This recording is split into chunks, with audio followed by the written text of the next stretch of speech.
E bem-vindos novamente para mais um vídeo sobre modelagem de dados.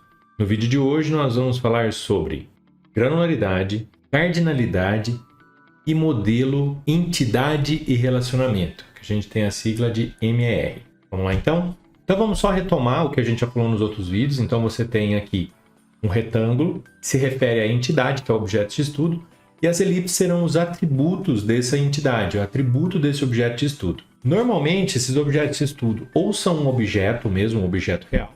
Ele pode ser uma pessoa, um humano, ou um processo. Então, a gente sempre aplica esses três escopos. Então, pode ser pessoa, objeto ou processo. Quais as definições que nós utilizamos? Então, a entidade vai ser o que a gente está estudando. Os atributos é o que define aquele objeto de estudo. E a relação são as relações entre os objetos. Então, você começa a mapear várias coisas. Pessoas, processos, objetos, e existe uma relação entre eles. Então vamos ver aqui, por exemplo, um Fusca. O Fusca ele tem uma chave primária, que é o que a gente chama de PK, de Primary Key. Ele vai ter uma placa, que vai ter uma placa própria dele.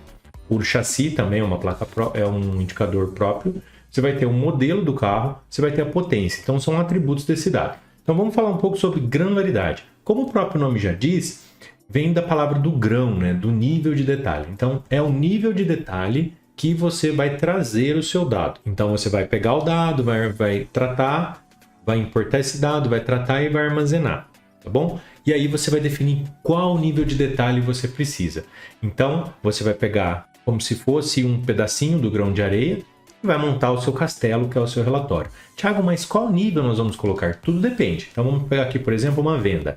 Você tem uma venda em um nível e embaixo uma categoria de produto, 2 níveis. Você pode ter também venda, categoria de produto e o nível do produto. Então aqui já tenho 3 níveis.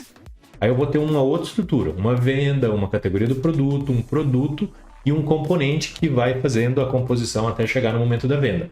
Eu posso também ir até mais baixo. Tenho venda, categoria do produto, componente e até o átomo se precisar. Tudo vai depender do seu objetivo de estudo que você está passando. Então, qual que é a vantagem e a desvantagem? Então, eu saio de um nível de menor detalhe para um nível de maior detalhe que está aqui no canto direito nosso. E, Thiago, qual vai ser o critério para decidir se eu vou fazer um ou se eu vou fazer outro? Tudo depende. Se você quer algo que é mais consolidado, você usa menor detalhe. Por consequência, você vai ter uma base um pouco menor, porque você não vai ter tantos detalhes, tanto verticalmente, que é o atributo, quanto horizontalmente, que é o nível de detalhe do seu relatório. Agora, se eu quero muito detalhe, eu vou ter várias colunas e possivelmente várias linhas, porque cada variação você vai criar um registro novo. Então isso é granularidade. Repetindo, granularidade é o nível de detalhe que você precisa no seu relatório. Então, por exemplo, eu tenho lá o ano. O ano ele é composto de ano, trimestre, mês e dia. Então, se eu quero uma informação no meu relatório a nível de dia, eu tenho que pegar essa informação a nível de dia. Se eu pegar ela só a nível de mês, não vai estar na granularidade que eu preciso para o meu relatório. Eu não vou conseguir chegar nas conclusões que eu deveria. Então vamos passar por próxima definição. Mas nós vamos falar um pouquinho de cardinalidade, antes de falar do modelo entidade de relacionamento. Então nós temos lá a representação do mundo real em tabelas, que é a modelagem, padrão de diagrama do banco de dados, que a gente estudou lá no modelo conceitual, modelo lógico, e cardinalidade, que representa as quantidades de relações. Então aqui eu tenho várias entidades. Eu tenho uma entidade produto, aí eu tenho as elipses que definem os atributos dessa entidade. Eu vou ter, por exemplo, aqui uma entidade que é o cliente. Então posso ter o CPF do cliente, altura, peso, idade, padrão de consumo, um monte de elipse aqui que vai definir para mim esse cliente, esta entidade. E como eu tenho duas entidades, então eu começo a ter uma cardinalidade entre eles. E o símbolo que a gente utiliza é esse losango. Então eu posso ter uma relação de 1 para 1, de 1 para muitos, e aí a gente coloca N ou M ou asterisco. E eu posso ter relação de muitos para muitos, que é o que está aqui do lado. Então um produto é vendido a partir de vários pedidos. Então uma loja faz N entregas. Então quais são os exemplos que nós temos dentro do Power BI? Dentro do Power BI nós vamos ter aqui 5, que são uma relação de muitos para muitos. Eu posso ter duas entidades tendo muitas relações de venda, tanto nas duas direções. Eu posso ter muitos para um, são muitos registros da tabela de cima para registro da tabela de baixo. Você vai ver depois, quando eu mostrar aqui no exemplo, que é a tabela de cima tá? Nos relacionamentos. Eu vou mostrar para vocês dentro do Power BI. Eu posso ter uma relação 1 para muitos e 1 para 1, tá ok? Então, essas são as cardinalidades que a gente utiliza. E aí você vai ter a direção do filtro, que é o cross filter que está aqui. Então, eu posso ter numa direção ou nas duas direções. Então, eu posso ter de uma tabela esquerda para direita, ou um filtro da direita para esquerda, ou de ambos os lados. Então, lá no Power BI, a gente vai ver essa tela que a gente chama de Relationship View. Então, eu tenho duas tabelas aqui neste exemplo. Eu posso ver que a D local está uma relação de 1 para muitos, entre os dois campos, código loja e loja. Então, qual que é a cardinalidade? 1 para muitos. Filtro, também unidirecional, da tabela de local para a tabela compras. Então, como que a gente vai fazer isso lá no Power BI? Você vai poder clicar e arrastar entre uma tabela para outra, ou você vai poder utilizar o Manage Relationships, que ajuda você a enxergar a tabela. Então, vamos dar um pulinho lá no Power BI e ver na prática. Então, aqui na telinha do meu Power BI, que eu já criei, eu vou mostrar para vocês como estão as relações. Então, eu tenho a visão de relatório, que é onde a gente criou o relatório, a visão de dados, e eu venho aqui na parte de modelo, que nós estamos falando neste momento mais de modelagem de dados. Então aqui eu tenho um modelo, neste caso, que é um modelo floco de neve, nós não vamos entrar nessa definição ainda, mas logo menos em alguns vídeos a gente explica o que isso significa.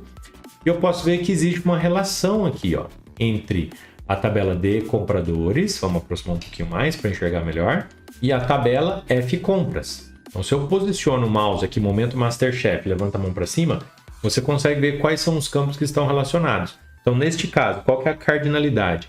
É de 1 para muitos, o filtro da tabela de compras para a tabela, da tabela de compradores para F compras. Vou excluir primeiro e fazer a conexão. Então, se eu puxar aqui de compras para comprador, eu vou conseguir ver que existe um vínculo entre eles. E como você sabe disso, Thiago? Porque eu fiz a tabela, né? Então, se eu pegar aqui uma imagem, por exemplo, dos códigos dos compradores. Vou fazer um print aqui. Eu vou comparar com a tabela F compras. Então vejam só. Eu posso ver que essas duas tabelas, elas têm um vínculo através do código dessa tabela da F compras a partir desse campo comprador e na tabela de compradores através desse campo comprador, que é a chave primária que nós estamos usando. Nessa tabela dimensão é uma chave primária. Já quando eu uso uma chave primária dentro de uma outra tabela, aí a gente vai chamar de chave estrangeira, ok? Então, chave primária, e quando eu uso uma chave primária dentro de uma outra tabela, ela chama chave estrangeira. Então, vamos fazer aqui, eu puxei o vínculo. Thiago, como que faz? É sempre da tabela dimensão para a tabela fato? Não necessariamente, você pode fazer nos dois lados e o Power BI vai entender qual que é a relação. Porque ele sabe que na de compras, lembra que a gente falou que nas tabelas de dimensão, você não pode repetir a chave primária? É por conta disso. Ele já sabe que é um código único lá, não tem um outro código igual. E ele faz o Power BI ele varre a tabela para garantir que é um código único. Então, quando ele cruza com outra tabela e vê que tem uma incidência maior desse código comprador, ele coloca essa relação de 1 para muitos. Thiago, e se eu não conhecesse essa tabela? Como eu poderia fazer?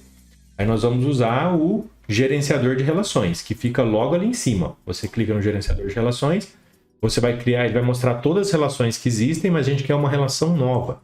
Então eu clico aqui numa relação nova, escolho a tabela. Lembra que eu falei para vocês que estava a tabela de cima, filtra de baixo, filtra de cima? É essa tela aqui.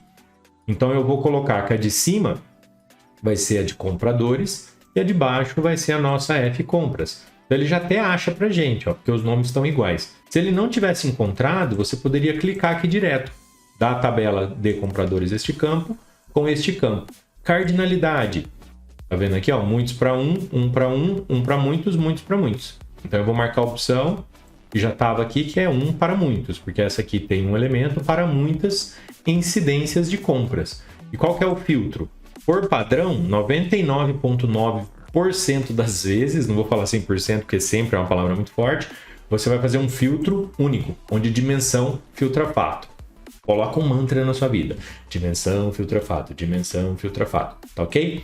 E aí deixa aqui a ativação do relacionamento e dá um ok. Quando eu volto aqui, essa relação já está montada. Então, é muito tranquilo estes conceitos de cardinalidade, filtro, granularidade e modelo entidade relacionamento. Então aqui eu tenho os meus modelos de entidade de relacionamento. Então eu tenho a entidade comprador, entidade compras, entidade de calendário, entidade fornecedor, entidade matriz filial, entidade detalhe produto, entidade nome produtos. Então tudo isso faz o meu modelo, neste caso, modelo bloco de neve. Mas este é um conceito que nós vamos tratar em outro vídeo. Então nesse vídeo a gente fica por aqui e logo mais a gente volta com outro vídeo dessa série de modelagem de dados. Até logo!